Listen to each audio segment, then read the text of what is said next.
we've got a good friend of mine on with us, a very special guest, Steve Forbes, who's editor-in-chief of Forbes magazine, who's been Republican candidate for president. He's got a new book out now, How Capitalism Will Save Us, Why Free People and Free Markets Are the Best Answer to Today's Economy. Steve, thanks for being with us. Senator, good to be with you. You are one who has fought these battles for years, and we got to keep fighting now. We fought them together, and we're just warming to the task. And I can see that you have with this book. I can't think of a more timely book than One at a Time when capitalism is under attack, not only in this country but around the world.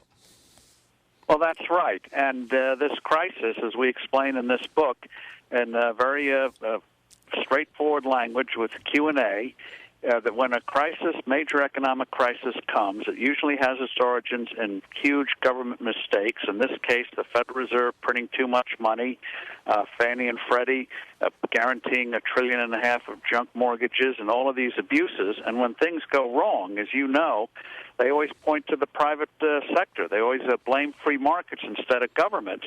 The more government makes mistakes, the more powerful it becomes. And this book, I think, lays the groundwork for the real foundations of true entrepreneurial capitalism. Goes through questions about greed and about executive pay and all the issues that concern people. And I think makes the real case that this true entrepreneurship, as you know, that's the way we're going to get this economy back on track, not more government controls and more government regulation. Exactly. You mentioned the printing of the money, something that I've talked about quite a bit. Of course, they're still doing it.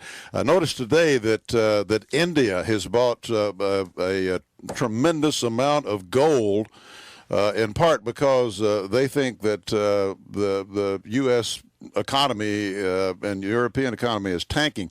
Do you think on our present path that rampant inflation is inevitable? Well, if we stay on this path, and the good thing about our country is that when we're headed for a cliff, we usually don't go over it. And I think you saw that, the first signs of that in the elections on Tuesday. You saw it before with the Tea Parties and the town hall meetings.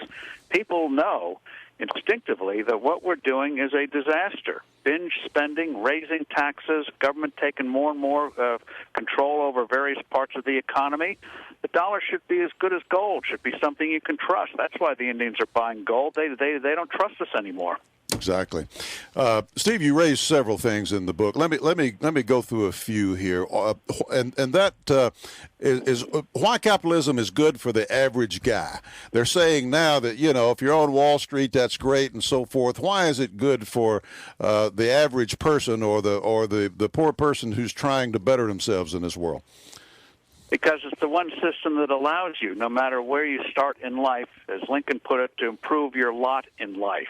Allows entrepreneurs, Steve Jobs, abandoned by his biological parents. Larry Ellison created Oracle, an orphan. Allows people with very little to get a chance to start new businesses, new products, new services. And when you have that kind of expanding economy, it enables people to move up in the world and not just to stay where they started.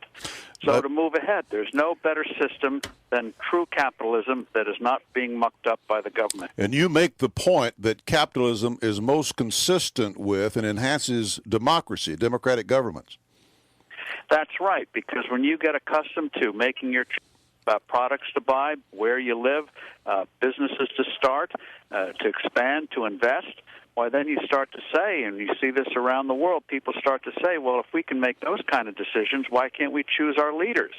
And you saw that in Chile, which went from dictatorship to democracy, South Korea, Taiwan, and you're starting to see stirrings in China. Even though the government has got an iron hand, there's a growing middle class that more and more is saying, we don't want to be run over by corrupt local officials. We want to have more of a say. In a free market system, people get used to making their own decisions, don't they?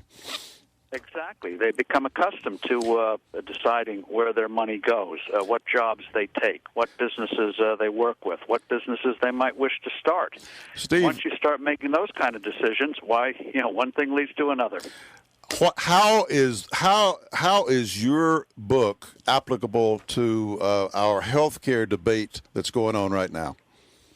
Well, we have a chapter devoted to it, and one of the points this chapter makes and answers questions about isn't government necessary for poor people to get health care and the like, isn't health care just becoming too expensive, that we don't have real free enterprise in health care.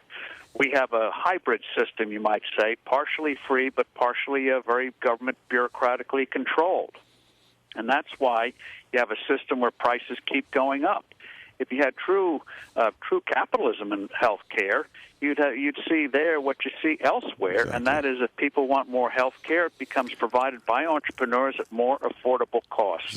Exactly. Listen, Steve, thank you very, very much for being with us. How capitalism will save us, folks.